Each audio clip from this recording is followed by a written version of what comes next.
শান্তিতে থাকবো, অপরকে শান্তিতে রাখবো। এই প্রতিষ্ঠানটি শুরু করার মূল বার্তা আপনাদের কিছু। বাংলাদেশ জুড়ে আসলে কাজ করতে গেলে বিভিন্ন ধরনের চ্যালেঞ্জ থাকে। নিজেদের স্বেচ্ছায় স্ব অর্থায়নে আমরা নিজেরা স্বাবলম্বী হতে চাই। 5ই ডিসেম্বরে আমরা শীতকালীন শীতার্তদের মাঝে আমরা আপনার কম্বল বিতরণের একটা উদ্যোগ ইতিমধ্যেই নিয়েছি আর কি। অ্যাডভোকেট টিমের আমরা 3টা ইতিমধ্যে সেবা আপনার চালু রয়েছে আর কি।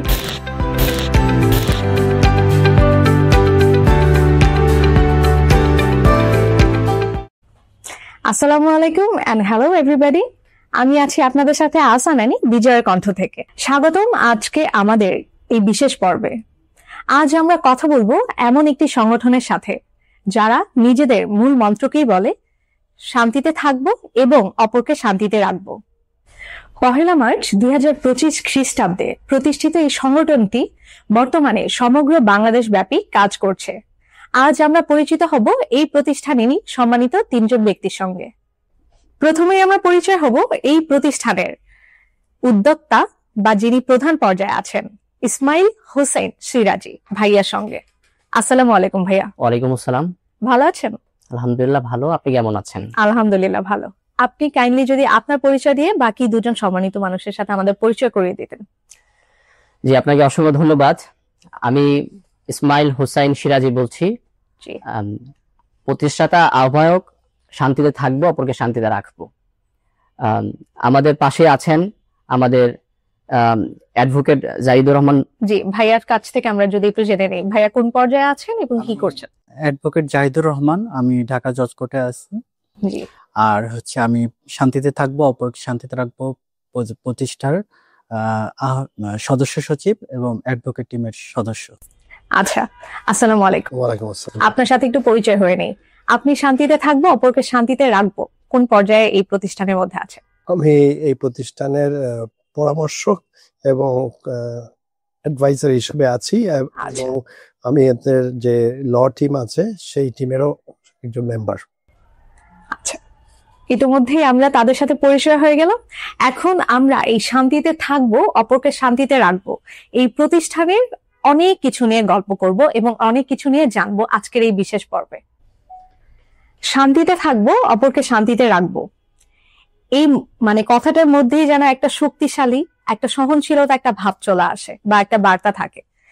এই জায়গাটাতে আসার বা এই প্রতিষ্ঠানটি শুরু করার মূল বার্তা আপনাদের কি ছিল বা মূল জিনিসটা কি এটা শুরু করার? জি, আপনাকে অসংখ্য ধন্যবাদ। আমরা যে কথাটা, যে সংগঠনের নামটা রেখেছি, এখানে কিন্তু সেই বিষয়টা লুকায়িত আছে। আমরা এই নামটা রাখার পিছে এবং এটা শুরু করার পূর্বে আমাদের গুরুত্বপূর্ণ কিছু ভূমিকা আছে বা কিছু ভাবনা আছে আর কি, সেটা আপনাদের সাথে আমরা শেয়ার করছি। আমরা এখানে বলছি যে শান্তিতে থাকবো, অর্থাৎ আমরা নিজেরা শান্তিতে থাকতে চাই, এটা হচ্ছে আমাদের মূল বিষয়। এখন সেটা কিভাবে? সেটা হচ্ছে অর্থনৈতিক ভাবে প্লাস মানুষকে শান্তিতে রাখার মাধ্যমে। পরে বলছি আমরা যে অপরকে শান্তিতে রাখবো আর কি, এটা বলছি আমরা। এখানে আমরা নিজেরা শান্তিতে থাকবো, অপরকে শান্তিতে রাখবো আর কি। এই দুটার মধ্যে যে বিষয়টা আসে সেটা হচ্ছে যে নিজেরা অর্থনৈতিক ভাবে স্বচ্ছতা চাই এবং স্বাবলম্বী হতে চাই, প্লাস মানুষকে নিজের উদ্যোগে এবং মানুষের সাথে সম্পৃক্ততার মাধ্যমে অন্যকেও সহায়তার মাধ্যমে, সেটা আর্থিক ভাবে হোক, অন্য বিভিন্ন ট্রেনিং এর মাধ্যমে হোক, এইগুলোর মাধ্যমে আমরা আসলে এইটার মূল ভাবনাটা বা যাত্রা এভাবে আসলে শুরু হয়েছে। হ্যাঁ, কারণ আমরা সবাই জানি যে একজন মানুষ নিজে যখন ভালো থাকবে তখনই সে অপরকে ভালো রাখতে পারবে। এই ভাবনাটা থেকে, এই চিন্তাটা থেকে আসলে এই নামকরণটা করা বা এটা শুরুটা হয়েছে এখান থেকেই। ভাইয়া, বাংলাদেশ জুড়ে আসলে কাজ করতে গেলে বিভিন্ন ধরনের চ্যালেঞ্জ থাকে। সো আপনাদের এই সংগঠনের মূল লক্ষ্য বা ভিশন বা দীর্ঘ পরিকল্পনাটা কি নিয়ে আপনারা কাজ করতে চাচ্ছেন ইন ফিউচার? আচ্ছা, আপনি সুন্দর একটি গঠনমূলক কথা বলেছেন, প্রশ্ন করেছেন, ধন্যবাদ আপনাকে।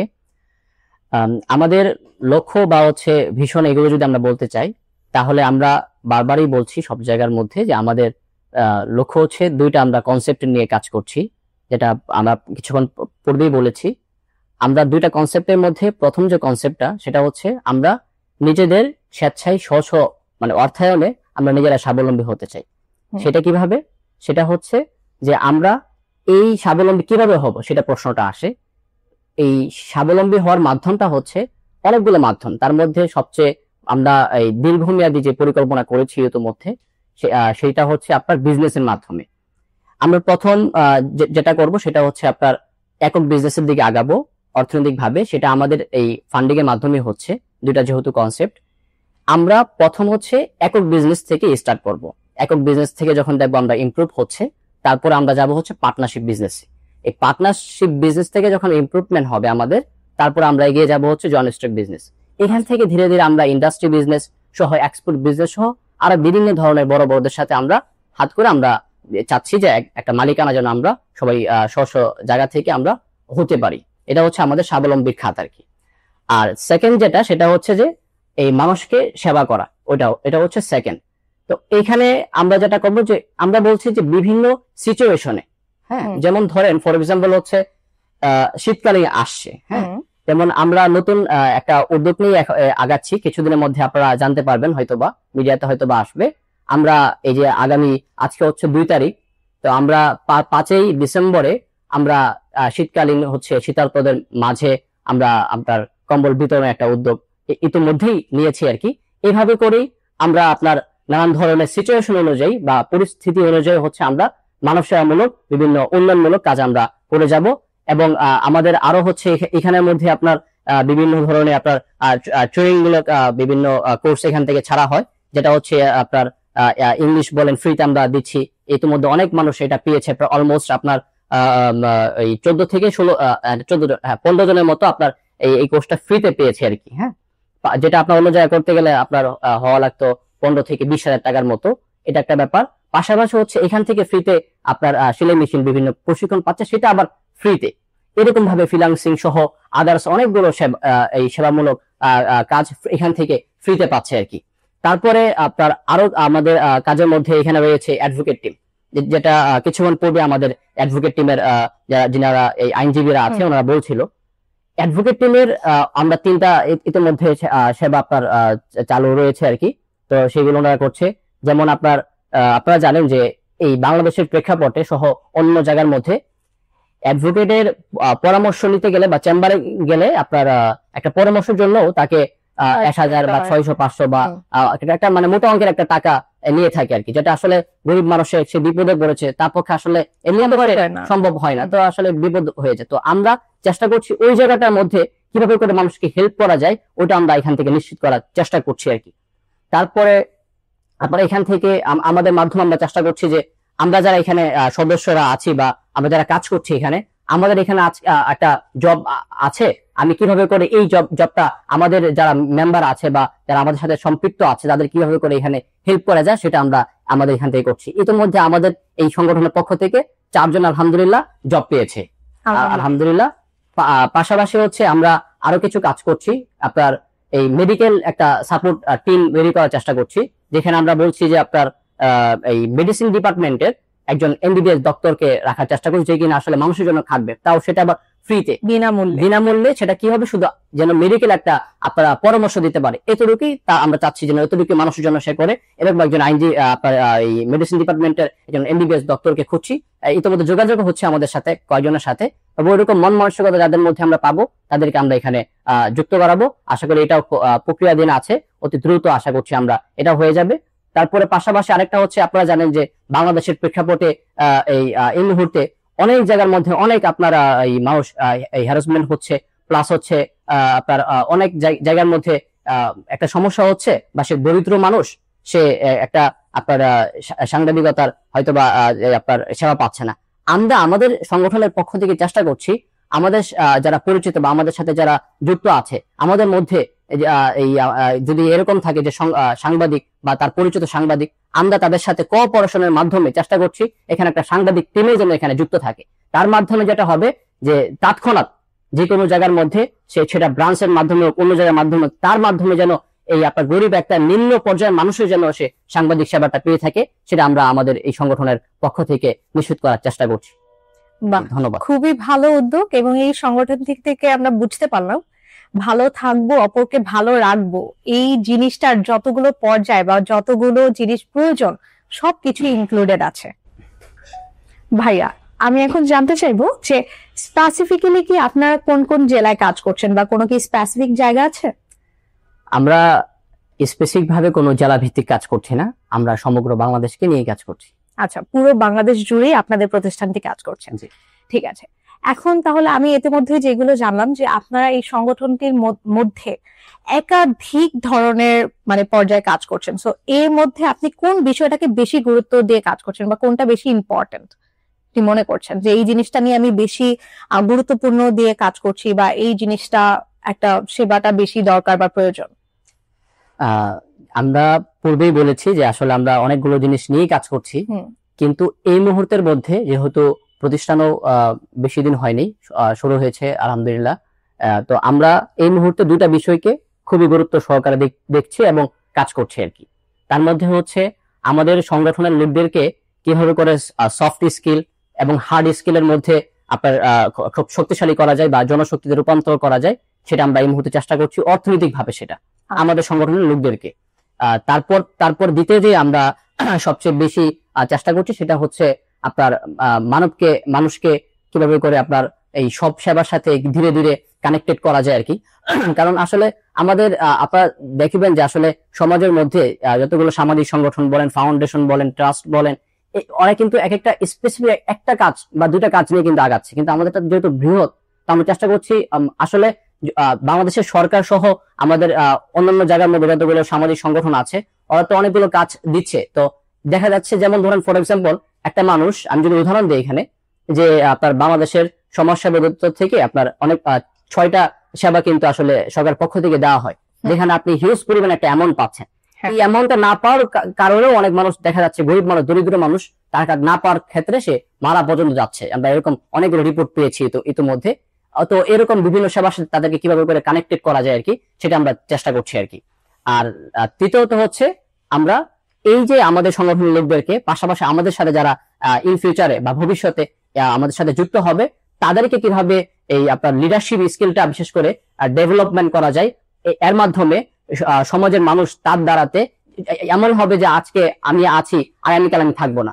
কিন্তু আমাদের এই কাজটা তো সমাজের যে উন্নয়নমূলক কাজ আর কি, সেই কাজ তো আসলে আপনি আমার সবার এগুলো কাজ, আমার একার দায়িত্ব সেটা না। অতএব সেই লোকগুলো এই আমি না থাকলেও যেন অন্য একটা ব্যক্তি যেন এখানে দাঁড়িয়ে তার নিজ নিজ জায়গা থেকে যেন সে যেন সমাজকে উপকার করতে পারে, রাষ্ট্রকে উপকার করতে পারে, পুরো বিশ্বকে সে বাংলাদেশের হয়ে প্রতিনিধিত্ব করতে পারে, সেই লিডারশিপ স্কিলটা আমরা এখান থেকে তৈরি করার চেষ্টা করছি। ধন্যবাদ। বাহ, খুব সুন্দর। এতক্ষণ তো আমরা এই প্রতিষ্ঠানের মেইন যিনি প্রতিষ্ঠাতা তার সাথে কথা বললাম, এখন আমরা এর পাশে আরো দুজন গুরুত্বপূর্ণ যে ব্যক্তি আছেন, দুজন আইনজীবী, আমরা তাদের থেকে একজনের সাথে কথা বলবো। প্রথমে ভাইয়া আপনার থেকে আমি জানতে চাইবো, আপনি যেহেতু নিজে একজন আইনজীবী বা আপনি এটার সাথে প্র্যাকটিস করছেন, সেই ক্ষেত্রে একই সাথে আপনি এই সংগঠনে সময় দিচ্ছেন বা এই যে সমন্বয়টা আপনি কিভাবে করছেন? যেহেতু এটা অলরেডি একটা ব্যস্ততার কাজ, আপনি অলরেডি একটা প্রফেশনে আছেন, ওই প্রফেশনটা নিয়ে আপনি এই সংগঠনে ইতিমধ্যে একই সাথে দুইটা সমন্বয় কিভাবে করছেন, ম্যানেজ করছেন কিভাবে? ধন্যবাদ আপনাকে। বিষয়টা হইতেছে আমাদের সংগঠনের কাজ করা সবারই আর কি দায়িত্ব। তো এই ক্ষেত্রে হচ্ছে আমি আমার নিজের কর্তব্য হিসেবে এই সংগঠনের সাথে জড়িত হয়েছি। আর আমি এটা সমন্বয় করছি ওইভাবেই যাতে আমার ব্যস্ততার ফাঁকে ফাঁকে যাতে আমি মানুষকে একটা সার্ভিস দিতে পারি। যাতে এখন তো আপনারা তো সবাই জানেন যে আইনি সমস্যা হলে মানুষ খুব হয়রানির শিকার হয়, বিভিন্ন জায়গায় সার্ভিসটা ঠিক মতো পায় না।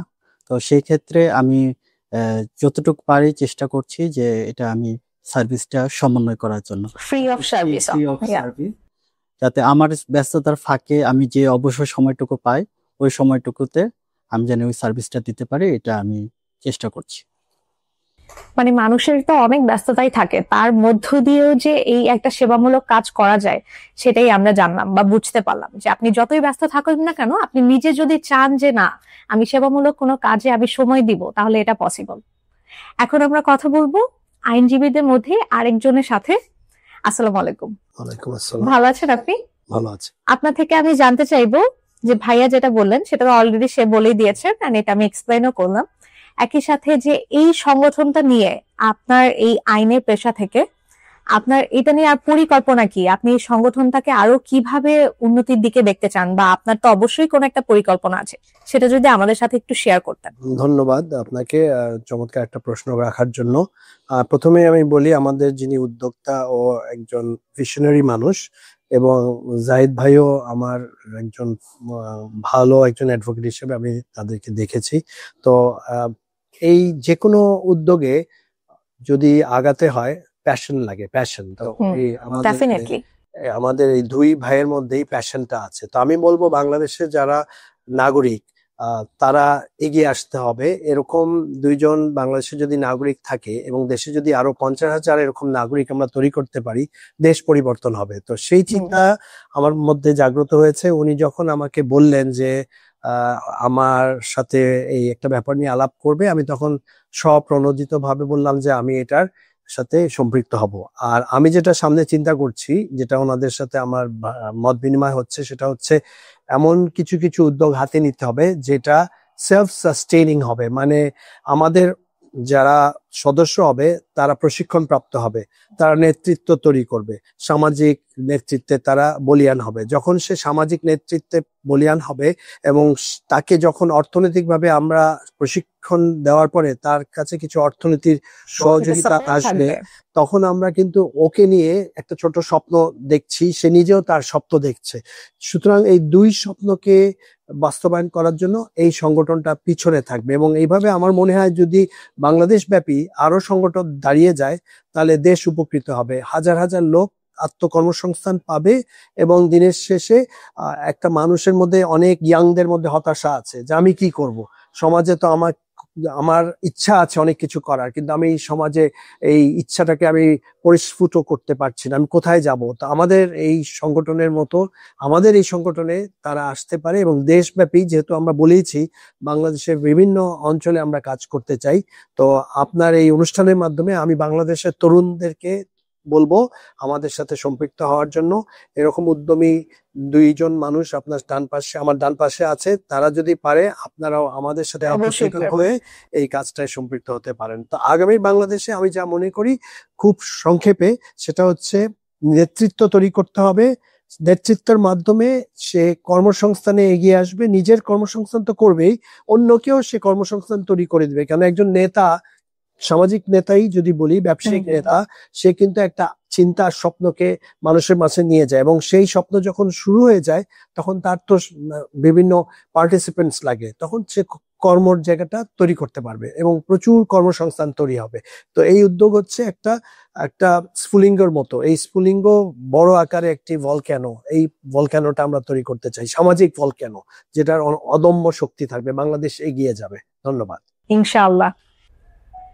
ভাইয়া, এখন আপনার থেকে আমি জানতে চাইবো, যে কোনো ধরনের সামাজিক সংগঠন শুরু করতে গেলে বিভিন্ন ধরনের সমস্যার মুখোমুখি হতে হয়, বিভিন্ন ধরনের চ্যালেঞ্জিং বিষয় চলে আসে। তো আপনি এই জিনিসটা কিভাবে মোকাবেলা করলেন, বা আপনাদের এই প্রতিষ্ঠানটা যখন আপনি সংগঠন করলেন, সর্বপ্রথম আপনি কোন জিনিসটা থেকে বাধা প্রাপ্ত হয়েছিলেন, বা কি আপনার চ্যালেঞ্জিং একটা বিষয় ছিল, এটাকে আপনি কিভাবে মোকাবেলা করে আজকে এই পর্যায় পর্যন্ত আসলেন? জি, ধন্যবাদ। প্রথমেই আমরা যখন সংগঠন শুরু করি আর কি, আপনারা জানেন যে আসলে সংগঠনের তো আসলে অনেকগুলো ডিপার্টমেন্ট থাকে, অনেকগুলো ভাগ থাকে, এবং অনেক দায়িত্ব থাকে, অনেকগুলো কাজ থাকে। আসলে সেগুলো করতে গেলেও আসলে নিজেরা একটু প্রশিক্ষণ প্রাপ্ত এরকম কিছু একটা হওয়া লাগে। হ্যাঁ, না হলে তো আসলে আপনি এতগুলো ডিপার্টমেন্টকে আসলে পরিচালনা বা লিড দিতে পারবেন না, মেইনটেইন করা যায় না। তো সেই ক্ষেত্রে আরেকটা বিষয় থাকে যে অধিকাংশ সংগঠন আমরা দেখি যে রিসেন্টলি আমরা দেখছি যে কিছু কিছু জায়গার মধ্যে আপনার এগুলো ঝরে পড়ে যায় আর কি। তো ওইটা কেন পড়ে? অধিকাংশ জায়গায় দেখছি ফান্ডিং একটা ব্যাপার থাকে, যেটা আমি পূর্বেও কিন্তু আমি বলেছি যে আসলে আমাদের এখানে দুইটা যেহেতু কাজ করছি আমরা, এর মধ্যে প্রথমটা কিন্তু আমরা স্বাবলম্বীর একটা খাত কিন্তু রেখেছি, যেন আমাদের সংগঠনের কোনো সমস্যা না হয়, অন্যদের ফান্ড যদি নাও আসে আমরা আমাদের কোনো জন্য সমস্যার সম্মুখীন না হয় সেটা আমরা চেষ্টা করছি। তো এটা আমাদের বড় একটা চ্যালেঞ্জ ছিল, কারণ আমরা আসলে ফান্ড যদি নাই আসে আমরা আসলে কাজগুলো কিভাবে করবো, বা মানুষকে যে আমি হেল্প করবো, আমার তো টাকা ফান্ডিং, তো আমার টাকা থাকা লাগবে আমাদের সংগঠনে, তাই না?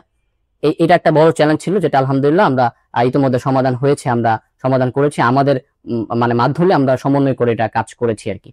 পাশাপাশি হচ্ছে আসলে আমরা কিছুক্ষণ আগে বলছিলাম যে আসলে আমাদের অ্যাডভোকেট টিম, তারপরে সাংবাদিকের সহ অনেকগুলো ট্রেনিং এর বিষয়, তারপরে অনেক মানুষের জব প্লেসমেন্ট, এগুলো সহ নানান ধরনের আমরা কাজের কথা বলছি। দেখেন, আপনি হুট করেই একজন অ্যাডভোকেটকে বলবেন যে এই আপনি আমাদের সংগঠনে চলে আসেন, উনি কিন্তু আসবে না। অনেকগুলো বিষয় বিবেচনা করবে, এখানে কি আসলে থাকা যাবে কি যাবে না, হ্যাঁ, তারপরে এটা কি আসলে বৈধ নাকি অবৈধ, বা লিগ্যাল নাকি এই অনেকগুলো বিষয় কিন্তু এখানে থাকে। তো আসলে আপনারা দেখতে পাচ্ছেন, আর আমরা আসলে এটাকে মানে সাফল্যই বলবো যে আপনার আমাদের এখানে ইতিমধ্যেই আমাদের অ্যাডভোকেট টিমের 2জন কিন্তু আপনার এই মেম্বার কিন্তু এখানে আইনজীবী ওরা কিন্তু চলে আসছে।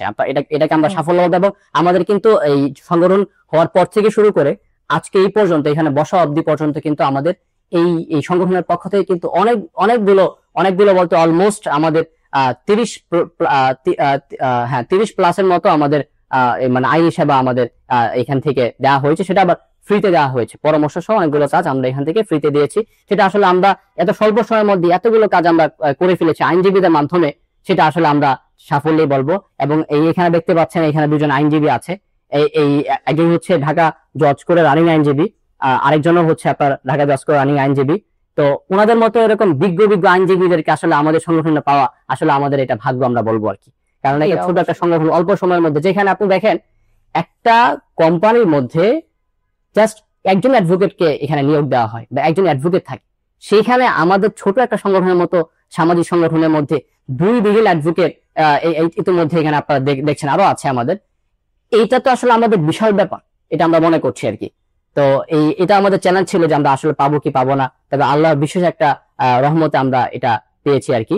এরকম সহ আরো নানান ধরনের চ্যালেঞ্জ আমাদের ছিল। যেমন ধরেন, আমি তো আমার এখন বয়সটা হচ্ছে আসলে ধরতে গেলে একটা ইয়াং বয়সী। আসলে যারা সংগঠন করে এখন না, ইউথরা অনেক জায়গার মধ্যে আমরা দেখছি যে আসলে তারা এগুলো সংগঠন চালাচ্ছে। তবে অধিকাংশ জায়গায় এটা প্রশ্নের সম্মুখীন হয় যে আসলে আপনি এত অল্প বয়সের মধ্যে আপনি এত বড় একটা মানে সামাজিক সংগঠন কিভাবে পরিচালনা করছেন। এটা অনেকগুলো চ্যালেঞ্জ থাকে কিন্তু। হ্যাঁ, এটা অনেকে আমার যেমন প্রশ্ন হতেই পারে, বা অনেকে, যেহেতু আপনার বয়সটা কম, সেক্ষেত্রে মানে আমার কাছে মনে হচ্ছে যে পরিবার থেকে হোক বা সামাজিক অনেক লোকই হয়তো আপনাকে বলতে পারে যে আপনার বয়স তো কম, আপনি কিভাবে এটাকে পরিচালনা করবেন, এটা হবে না, এখন তো পড়াশোনার বয়স, সেক্ষেত্রে এখন আপনার পড়াশোনা করা উচিত, স্টাডি করা উচিত। এই ধরনের একটা সংগঠন আপনি প্রতিষ্ঠিত করে ফেলবেন, এটা তো অবশ্যই আপনার একটা চ্যালেঞ্জ আমি মনে করি যে ছিল। এই কোয়েশ্চেন তো অবশ্যই আপনার পরিবার থেকে হোক বা সামাজিক মানুষ হোক, অবশ্যই কেউ না কেউ করেছেই। আপনার এই কথার সাথে আমি একটা জিনিস অ্যাড করতে চাই। আসলে আমি আপনার এই যে সংগঠনটা যে করেছি, এটার পিছে যে আসলে কিছু নাই তা কিন্তু না, এটার পিছনে অনেকগুলো গল্প কিন্তু লুকায়িত আছে।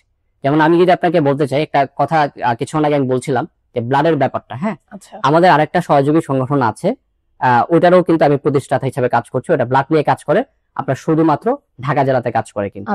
তো এটা সহ আরো অনেকগুলো সংগঠনের সাথে আমি আসলে কাজ করে আসি, এবং মূল বিষয় হচ্ছে ওইগুলো সংগঠনেই কিন্তু আমার অনুপ্রেরণা জুগিয়েছে আমাকে এত অল্প সময়। এবং আলহামদুলিল্লাহ, আল্লাহর রহমতে আমি কিন্তু এই সংগঠনগুলোতে ভালো ভালো পদের মধ্যে কিন্তু আছি। যেমন লায়ন্স ক্লাব বাড়িগাড়া কিংসেও কিন্তু আমি একটা সেন্ট্রাল কমিটিতে কিন্তু আছি। এরকম বাংলাদেশের নারীদের কিনে যারা কাজ করে তাদের এখানেও কিন্তু আমি একটা ভালো পদবিতে কিন্তু আছি। তো অনেকগুলো সংগঠনের সাথে কাজ করাতে আমার যে চ্যালেঞ্জ গুলো ছিল সেগুলো আমি নিজে থেকে ফাইন্ড আউট করি। ফাইন্ড আউট করে আসলে কি কি চ্যালেঞ্জ হতে পারে সেইগুলোকে ফাইন্ড আউট করে কিভাবে সমাধান করা যায়, আমরা সেগুলো করে ধীরে ধীরে আগাচ্ছি। তবে ইন ফিউচারে আমাদের মানে যে সমস্যা হবে সেগুলো আমরা চেষ্টা করবো কি কি সমস্যা হতে পারে। এ পর্যন্ত যেগুলো হয়েছিল সেগুলো আমরা সমাধান করেছি, আর যদি হতে পারে সেগুলো আমরা আমাদের দূরদর্শিতার মাধ্যমে আমরা সামনে এগিয়ে যাব বলে এই পথে আমরা রাখছি আর কি। মানে ভাইয়ার কথা শুনে আমরা বুঝতে পারলাম যে ভাইয়ার বয়স খুব কম হোক না কেন, সে আরো ছোট বয়স থেকেই এই ধরনের সেবামূলক সংগঠনের সাথে অ্যাডেড ছিলেন, যার কারণে সে আসলে সেবামূলক যে সংগঠনগুলোর কি ধরনের কাজ হতে পারে, কি টাইপের সমস্যা হতে পারে, এটা সমাধান কিভাবে হতে পারে, আগে থেকেই সে প্রশিক্ষিত। এই কারণে তার এই সংগঠনটা প্রতিষ্ঠান মানে করতে তার তেমন কোনো একটা অসুবিধা হয়নি, আর যেগুলো হয়েছিল এখন আলহামদুলিল্লাহ সবই সলভ হয়ে গেছে। তবে ইন ফিউচারে যদি হয় আমরা সেটা আমাদের সবার সাথে সমন্বয় করে সর্বসম্মতিক্রমে আমরা সেটা কিভাবে করে সমাধান করা যায় সেটা আমরা চেষ্টা করব। হ্যাঁ, দোয়া রইল আপনাদের সবার জন্য। ভাইয়া, আপনার থেকে এখন আমি জানতে চাই যে বাংলাদেশের যে কেউ কি আপনাদের সাথে এই সংগঠনের সাথে যোগ দিতে পারবে, এবং দিতে পারলেও কিভাবে এই আপনাদের এই সংগঠনের সাথে যুক্ত হবে, যুক্ত হয়ে সমাজের কাজগুলো করবে? আচ্ছা, এখানে যারা আসলে প্রাপ্তবয়স্ক অর্থাৎ আপনার 18 বছরের ঊর্ধ্বে যারা হয়েছে তারা, এবং যাদের হচ্ছে মন মানসিকতা খুব ভালো, মানুষের জন্য কাজ করতে চায়, তারা এখানে যুক্ত হতে পারবে। যুক্ত হতে গেলে তাদের একটা, আমাদের সংগঠনের পক্ষ থেকে একটা ফর্ম আছে, ওটা ফিল আপ করতে হবে। ফিল আপের মাধ্যমে আমাদের সাথে যুক্ত হতে পারবে। এবং আমি আপনাদের এই আজকের এই প্রোগ্রামের মাধ্যমে সবাইকে জানাতে চাই, আমাদের আপনার আগামী 5ই ডিসেম্বর অর্থাৎ 3 দিন পরে আমাদের একটা শীত বস্ত্র বিতরণ একটা কর্মসূচি আছে। সেখানে আপনাদের সবাইকে আমরা ইনভাইট করছি, আপনারা সেখানে আসুন, আমাদের সাথে আলোচনা করুন, আমাদের কাজগুলো দেখুন, এবং আপনারাও যদি পারেন আপনাদের সাথে যারা কলিগ আছে বা সহকর্মীরা আছে তাদেরকে এখানে ঢুকানোর কথা আমি বলবো আর কি। আচ্ছা, কেউ যদি চান যে এই সংগঠনের সাথে যোগ হয়ে আপনিও সেবামূলক কাজের সাথে একসাথে মানে জড়িত হবেন বা আমাদের দেশের মানুষকে সেবা দিতে চান, তাহলে অবশ্যই ভাইয়াদের একটি ফর্ম থাকবে, সেই ফর্মটা আপনি ফিল আপ করার মাধ্যমে এই সংগঠনের সাথে যুক্ত হয়ে যেতে পারবেন। আমরা জানি যে বাংলাদেশে ইতিমধ্যে এই ধরনের সেবামূলক আরো অনেক সংগঠন আছে। তো আপনাদের সংগঠনটার সাথে কি ওই সংগঠনগুলোর সাথে কোনো কোলাবোরেশন আছে বা একত্রে কি আপনারা কোনো কাজ করছেন? ধন্যবাদ আপনাকে। আমরা যে এই সংগঠনটা দাঁড় করিয়েছি, হ্যাঁ, বাংলাদেশে এরকম আরো সংগঠন আছে। আমরা একটু ব্যতিক্রম ধর্মী, তারপরেও আমরা যেটা চেষ্টা করছি যে বিভিন্ন যে সমস্ত সংগঠন আছে তাদের সাথে একটা সুসম্পর্ক রাখা, এবং সেই জায়গায় আমরা দেখেছি যে 4-5টি বড় সংগঠন আছে, তাদের সাথে আমরা যোগাযোগ রাখছি এবং কোলাবোরেটিভলি কাজ করার চেষ্টা করছি। এবং আমরা যখনই কোনো উদ্যোগ নেই তাদেরকে আমরা অবগত করি। অনেক সময় দেখা যায় তারাও হয়তো আমাদের কিছু লোক পাঠিয়ে আমাদের সাথে সহযোগীভাবে একটি উদ্যোগে সম্পৃক্ত হয়, তাতে আমরাও এনার্জাইজ ফিল করি, এবং ওনাদের সংগঠনের যখন উদ্যোগ হয় তখন তারাও আমাদেরকে ইনভাইট করে, তাতে আমরাও ভালো লাগে যে একটা ভালো উদ্যোগে আমরা সম্পৃক্ত হতে পারছি এবং তাদের উদ্যোগে একটু হয়তো সহযোগিতা করতে পারছি। তো এই উদ্যোগটা আমার মনে হয় এটা ভালো কোলাবোরেটিভ এফর্ট, এটা চলমান আছে আমাদের। হ্যাঁ, আর যে কোনো কাজে আসলে কোলাবোরেশন করে যখন কাজ করা হয় আপনাদের অনেক কিছু সম্পর্কে তাদের ধারণা থাকে, আপনাদের অনেক পরিকল্পনা, তাদের নতুন করে শেখায় অনেক কিছু, তাদের অনেক কিছু থেকে আপনারা শিখতে পারেন।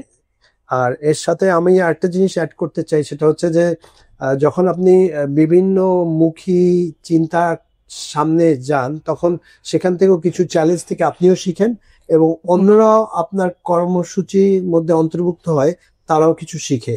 আর আমার মনে হয় আপনার মাধ্যমে ওনার কাছে আমি শেয়ার করতে চাই যে উনি আরো কিছু উদ্যোগের সাথে জড়িত, জাতীয়ভাবে কাজ করেন। আমি ওনাকে অনেকদিন ধরে চিনি বলে বলছি। তো আমি আপনার কাছে রিকোয়েস্ট করছি ওই ব্যাপার হয়তো দুই একটা পয়েন্ট শেয়ার করতে পারে কিনা। ধন্যবাদ। আপনি অবশ্যই আমাদের সাথে শেয়ার করুন যে আপনি আরো বিভিন্ন মানে বড় ধরনের কি পর্যায়ে আছেন, আমরা তো শুনতে চাই, আমরা আগ্রহী। আচ্ছা, অ্যাডভোকেট জিয়া রহমান সাহেবকে অসংখ্য ধন্যবাদ। আসলে আপনারা জানেন যে আসলে আমাদের বাংলাদেশ থেকে গত 53-54 বছরে আপনার 20 থেকে 25 লক্ষ কোটি টাকা বাহিরে পাচার হয়েছে বাংলাদেশ থেকে, এবং বাংলাদেশের অভ্যন্তরেও কিন্তু অনেক টাকা কিন্তু অর্থ পাচারের সাথে জড়িত, হ্যাঁ, দুর্নীতি যুক্ত আছে। যাই হোক, এই দুর্নীতি বিরোধী বিশেষ একটা আইন পাশ করার লক্ষ্যে কিন্তু আমরা এই কাজ করছি। সেটা হচ্ছে অহিংস গণঅভ্যুত্থান বাংলাদেশকে, যেটার আপনার বাংলাদেশে বিশাল বড় একটা প্ল্যাটফর্ম ধরা যায়, জাতীয়ভাবে ধরা যায়, কারণ সেটার সদস্য সংখ্যা হচ্ছে অলমোস্ট 2 কোটি মানুষ। তার মানে হচ্ছে হিউজ পরিমাণে একটা বিশাল বড় সংগঠন, যেটা সুগঠিত এবং বাংলাদেশের বিভিন্ন জায়গার মধ্যে তারা প্রোগ্রাম করে যাচ্ছে। এবং এই সংগঠনটা হচ্ছে আপনার স্থানীয় ইউএনও, তারপর হচ্ছে আপনার জেলা প্রশাসক সহ, বাংলাদেশ সচিবালয় সহ, আপনার প্রধানমন্ত্রীর কার্যালয়, উপদেষ্টার কার্যালয় সহ বিভিন্ন জায়গার মধ্যে সবাইকে অবগত করছে। আপনারা সবাই এটার সাথে সম্পৃক্ত হন। পাশাপাশি যারা বাংলাদেশের নীতি নির্ধারক এবং রাজনৈতিক ব্যক্তি যারা আছে তাদেরকে এটা জানাচ্ছে যে আপনারাও এটার সাথে জড়িত হন। সবাই মিলেমিশে আমরা এটা কিভাবে করে এই আইনটা পাশ করতে পারি এবং এর মাধ্যমে দেশের একটা অর্থনৈতিক একটা বিপ্লব আমরা সংগঠিত করতে পারি, সে চেষ্টা করছি। ওইখানেও আমি কাজ করে যাচ্ছি। ধন্যবাদ। বাহ, খুব ভালো একটি পরিকল্পনা এবং খুব ভালো একটি কাজের সঙ্গে ভাইয়া জড়িত আছেন। এখন তাহলে আইনজীবীর ক্ষেত্রে আমি একটু জানতে চাইবো, যেহেতু আপনারা এই আইনজীবী সেবাটা দিচ্ছেন বা আইনের সেবাটা দিচ্ছেন, একজন লয়ারের সেবাটা দিচ্ছেন, সেক্ষেত্রে আপনাদের এই সংগঠন থেকে আমি ইতিমধ্যে জানতে পেরেছি যে পুরো সমগ্র বাংলাদেশে আপনারা এই সেবাটা প্রদান করছেন, সেই ক্ষেত্রে আইনের যেই সেক্টরটা বা এটা কি পুরো সমগ্র বাংলাদেশে ইতিমধ্যে মানে দিতে পেরেছেন এই সেবাটা, বা এটা কি পসিবল হয়েছে যে পুরো সমগ্র বাংলাদেশে প্রোভাইড করা? জি, ধন্যবাদ আপনাকে। জি, আমাদের বিভিন্ন টিম আছে সমগ্র বাংলাদেশে। তো কোনো ধরনের যদি কোনো সমস্যা পড়ে কোনো একটা জেলায় বা কোথায়, তো তখন আমরা টিমকে জানিয়ে দিই, তখন ওই টিমটাকে রেফার করে দিই। রেফার করার পরে তারা এটা সলভ করে দেয়। আচ্ছা, মানে পুরো সমগ্র বাংলাদেশে আসলে এক জায়গাতে বসে একজন মানুষই কিন্তু প্রত্যেকটা জিনিস এক এক জায়গা থেকে হ্যান্ডেল করতে পারবে না। সেক্ষেত্রে ভাইয়াদের সমগ্র বাংলাদেশে এক একটা জেলায় এক একটা পর্যায়ে টিম আছে বা ওইখানে তাদেরই মানুষ আছে। সো সেইখান থেকে তারা এখান থেকে বসেই যদি মনে হয় যে অন্য জেলায় কেউ একজন প্রবলেমে পড়েছেন, এই জিনিসটা কিভাবে সলভ করা যায়, এই জিনিসটা তারা সলভ করে তাদের টিমের মাধ্যমে তারা এটা রেফার করে দেয় এই জায়গা থেকে আরেকটা জেলায় আরেকটা জায়গাতে। তারা জিনিসটা যখন রেফার করে দেন সেই রেফারেন্সের মাধ্যমে ওইখান থেকে এই কাজটা সলভ হয়ে যায়। আর এখানে আমি একটু অ্যাড করতে পারি? জি অবশ্যই। এখানে উনি অলরেডি এটা নিয়ে কাজ করছেন। আমরা ফার্স্ট একটা প্রোটোটাইপিং চিন্তা করছি, সেটা হচ্ছে যে আমরা একটা ডেটাবেস তৈরি করছি, পিছনে একটা ডেটাবেস থাকবে, সামনে একটা ওয়েবসাইট থাকবে। আচ্ছা, যে গরিব মানুষ মানে হতদরিদ্র তাদের জন্য স্পেশালি এই ডেটাবেসটা থাকবে। যদিও এটা অ্যাপ স্পেস করতে পারবো কিনা এখনো জানি না, হয়তো হয়ে যাবে ইনশাআল্লাহ। আমরা স্টার্টিং প্রোটোটাইপটা করতে চাই। সেখানে মানুষ দিবে একটা এন্ট্রি, একটা ইউনিক আইডেন্টিফিকেশন নাম্বার পাবে এবং সে কি ধরনের সহায়তা চায় সে ছোট্ট করে লিখবে, বাংলায় বা ইংরেজিতে, সম্ভবত বাংলাই হবে। এবং সেটা আমরা আমাদের ওর লেখার মধ্যে ও যখন লিখবে কুড়িগ্রাম, আমাদের কুড়িগ্রামের ওইটা অটো চলে যাবে কুড়িগ্রামে, যে আমাদের পাঁচজন অ্যাডভোকেট আছে তার কাছে চলে যাবে। 5 জন অ্যাডভোকেটের মোবাইলে একটা SMS অ্যালার্টের মতো যেতে পারে। মানে এটা আমরা চিন্তা করছি, সে দেখবে যে একটা গরিব মানুষকে সহায়তা করার একটা মেসেজ এসছে, তখন যে কোনো অ্যাডভোকেট তার মধ্যে তৎক্ষণাৎ ওকে কল ব্যাক করতে পারে ওই ওয়েবসাইটের মাধ্যমে অথবা আলাদাভাবে। তো এই ধরনের একটা সুরক্ষার ব্যবস্থা আমরা করতে চাই এবং হয়তোবা বাংলাদেশ গভর্নমেন্টের কাছেও আমরা অ্যাপ্রোচ করব। আমাদের মানে তড়িৎ কর্মা উদ্যোক্তা এটা নিয়ে কাজ করতে পারে এবং আমার মনে হয় বিচার বিভাগ এটাকে নিয়েও নিতে পারে, যে এই ধরনের একটা অ্যাপসের মাধ্যমে তাৎক্ষণিকভাবে একদম গরিব মানুষ উপকৃত হতে পারে। তো আমরা পুরো নেশন ওয়াইড এই কাজটা আস্তে আস্তে আমরা করে ফেলতে চাই। তো হ্যাঁ, এটা করলে আরো জিনিসটা আরো খুব স্বল্প সময় খুব ইজি হয়ে যাবে, সময়ের অপচয়টাও হবে না, আর সাথে সাথে ইনস্ট্যান্টলি সবার ফোনে যখন নোটিফিকেশন চলে যাবে অ্যাপস এর মাধ্যমে, তখন এই জিনিসটা সুরক্ষা হবে এবং দ্রুত হবে, সময়ও কম লাগবে এবং সব জিনিস খুব সুন্দর গুছানো মানে পরিচালনা করা যাবে। সিটিজেন সার্ভিস, যেহেতু আমি বলছি যে আইনি সমস্যাটা সবারই জন্য আর কি প্রযোজ্য, হ্যাঁ এই ক্ষেত্রে এই অ্যাপসটা নিয়ে আমরা কাজ করছি, দ্রুতই আশা করি মানে বাংলাদেশ সরকারের বিষয়টা হচ্ছে এখনো আপনারা পরিকল্পনা করেছেন? আচ্ছা, এখনো পরিকল্পনা পর্যায়ে আছে। ও আচ্ছা, প্রক্রিয়াধীন আছে। এটা খুব শীঘ্রই আমরা ভালো থাকবো, অন্যকে ভালো রাখবো, শান্তিতে থাকবো, অপরকে শান্তিতে। হ্যাঁ, মানে ভালো থাকবো মানেই হচ্ছে শান্তিতে থাকলে আমি ভালো রাখতে পারবো, নিজেও ভালো থাকবো। তো এইটার একটা সেবামূলক যে প্রতিষ্ঠান, এই প্রতিষ্ঠানের একটা অ্যাপসও আপনারা খুব শীঘ্রই পেয়ে যাবেন।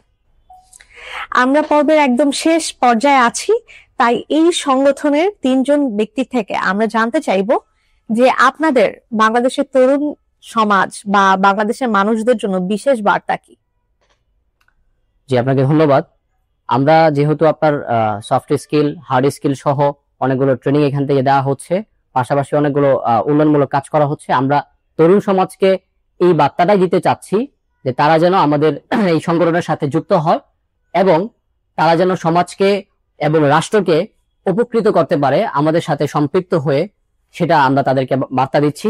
পাশাপাশি শুধু যে তরুণ করে যাবে তা না, পাশাপাশি হচ্ছে সাধারণ জনগণ সহ বিভিন্ন পেশাজীবী মানুষদেরকে আমরা আপনাদের পক্ষ থেকে, আপনাদের এই চ্যানেলের মাধ্যমে আমরা তাদেরকে জানাতে চাচ্ছি যে তারাও যেন আমাদের সাথে সম্পৃক্ত হয়ে জনগণের উন্নয়নে কাজ করে এবং তার নিজেকে ডেভেলপমেন্ট করে এবং পাশাপাশি রাষ্ট্র সহ সমাজ সহ সব জায়গার মধ্যে আপনার বিস্তৃতি সমৃদ্ধ হোক, সেই প্রত্যয় আমরা রাখছি। ধন্যবাদ। জি, আপনি আপনার কাছ থেকে তো সেম কথাটাই আমরা জানতে চাই। আচ্ছা, ঠিক আছে। আমি মানে বলার আগে একটু বলতে যাচ্ছি যে 2024 সালে আপনারা জানেন যে জেনজি আমাদের একটা গণ আন্দোলন করে একটি সরকারের পরিবর্তন করেছে। তো আমাদের সবারই একটা দায়িত্ব কর্তব্য তরুণ প্রজন্মকে একটি সুন্দর বাংলাদেশ এবং একটা স্বপ্নের বাংলাদেশ গড়ে তোলার চেষ্টা করছি। এই সংগঠন হচ্ছে তার একটা মাধ্যম। তো আমরা চাই যে তরুণ সমাজ যেন কোনো হতাশা বা বেকারত্ব বা কোনো ধরনের সমস্যায় যেন না পড়ে, এই জন্য এই সংগঠনের একটা কনসেপ্ট মন্ত্র। আমরা চাই যে এই সংগঠনে আমাদের তরুণ সমাজ যারা আছেন তারা যেন যুক্ত হন এবং একটা যুব শক্তি উন্নয়ন করেন এবং পরবর্তী রাষ্ট্র কাঠামো যেন গঠন করেন, এটাই আমাদের প্রত্যাশা। আর যেহেতু একটা আমরা কোলাবোরেশন করতেছি, তো সেক্ষেত্রে যে মেডিকেল টিম এবং সাংবাদিক টিম, আইনি সহায়তাকারী তো আছে, এগুলাতে বাংলাদেশের মানুষরা আসলে বেশি চ্যালেঞ্জ ফেস করে। তো এটা কোলাবোরেশন করতেছি, আশা করি যত তাড়াতাড়ি সম্ভব মেডিকেল টিম এবং সাংবাদিক টিমটা এটা গঠন হয়ে যাবে। পাশাপাশি বিভিন্ন ট্রেনিং এর কথা তো আছে এবং চাকরির ক্ষেত্রে আমাদের আহ্বায়ক তো অলরেডি বলে দিয়েছেন, যাতে করে বাংলাদেশের কোনো মানুষ যেন হতাশাগ্রস্ত না থাকতে পারে, এটাই আমরা চেষ্টা করব, এই প্রত্যয় আমাদের। জি, ধন্যবাদ। এখন আপনার থেকে আমরা সর্বশেষ একটু শুনতে চাই। ধন্যবাদ। আমি আমার স্টুডেন্টও আছে, যেহেতু আমি টিচিং এর সাথে কিছুটা সম্পৃক্ত, তো আমি ছাত্রদেরকে যেটা বলি তরুণদের উদ্দেশ্যে, সেটা হচ্ছে প্রথম কাজ আমার মতে সেটা হচ্ছে ফ্যামিলির মাকে সম্মান করা। বিকজ আমাদের দেশে বর্তমানে অনেক ছাত্রছাত্রী আছে তারা বাবা মাকে সম্মান করে না। তো আমার কাছে মনে হয় একটা নেপোলিয়ন বলেছিল না যে give me a educated woman I'll give you a educated nation. তো ওই কথাটাকে আমি ধারণ করি। আমার মনে হয় বাংলাদেশে এখন সবচেয়ে বেশি দরকার একজন তরুণ বা তরুণী তার বাবা মাকে সম্মান করবে। যখন বাবা মাকে সম্মান করবে পৃথিবীটা তখন আলোকিত হবে। তো এটা একটা। আর আমার মনে হয় আরেকটা খুব ইম্পর্টেন্ট পয়েন্ট তরুণদের জন্য, সেটা হচ্ছে তরুণ বা তরুণী, আমি যখন বলি তখন বোথ ইয়েকে বলছি, যে তারা যেন অপরচুনিটিকে প্রবলেম হিসেবে না দেখে, অপরচুনিটিকে চ্যালেঞ্জকে যেন মোকাবিলা করার জন্য তারা যেন মাইন্ডসেটটা পজিটিভ থাকে। এটা হচ্ছে একটা পয়েন্ট। আর বি ওপেন, মানে ইন্টারঅ্যাক্টিভ হতে হবে, খুব থিওরিটিক্যাল নলেজের সাথে প্র্যাকটিক্যাল লার্নিংটা বাড়াতে হবে। আর এডুকেশনের উপর প্রাধান্য দিতে হবে, তার মানে বই পড়া দৃষ্টি দেওয়া উচিত। এটা আমার মনে হয় এগুলো বাংলাদেশে আমরা যেহেতু বিভিন্ন ধরনের প্রেশারে থাকি, তরুণ বা তরুণীদেরকে সবসময় আমি ব্লেম করি না, কিন্তু আমি মনে করি এই ইচ্ছাগুলি প্রত্যেক তরুণ বা তরুণী নিজেকে আরো উৎকৃষ্টভাবে নিজেকে আত্মনিয়ন্ত্রণের মাধ্যমে আরো ভালো জায়গায় যেতে পারে, এবং তার চোখ কান সবসময় খোলা রাখতে হবে যেন কোথায় ভালো কাজ হচ্ছে। যেমন এই আমাদের ইসমাইল এটা ভালো কাজ করছে, তো এরকম তরুণ বা তরুণীকে অনুকরণ করা এবং তার সাথে সম্পৃক্ত হওয়া, তাহলে দেশের তরুণ বা তরুণীরা উপকৃত হবে। তো এটাই বলে আমি আমার বক্তব্য শেষ করতে চাই। আপনাদের সবাইকে শুভেচ্ছা। জি, ধন্যবাদ। আপনাদের তিনজনে থেকে আমরা খুব সুন্দর একটা মানে বেসিক বা পরিকল্পনার একটা খুব সুন্দর একটা বার্তা পেলাম তরুণ থেকে। বাংলাদেশের সমাজের প্রত্যেকটা মানুষের জন্য কি কি প্রয়োজন বা কি করলে আমাদের দেশটা উন্নতি হবে বা আমাদের দেশ এগিয়ে যাবে, সমাজ সুন্দর হবে।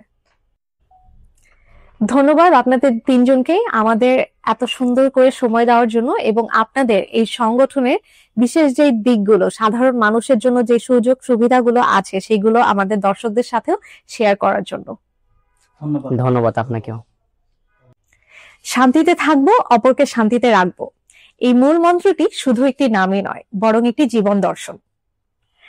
আপনাদের এই কাজ দেশের বিভিন্ন মানুষের জীবনে আলো বয়ে আনুক, সেই শুভ কামনা রইল। দর্শক ও শ্রোতা, আপনাদের সবাইকে ধন্যবাদ আমাদের সাথে আমাদের এই পর্বে এতক্ষণ থাকার জন্য। ভালো থাকবেন, সুস্থ থাকবেন, শান্তিতে থাকবেন। আল্লাহ হাফেজ, আসসালামু আলাইকুম।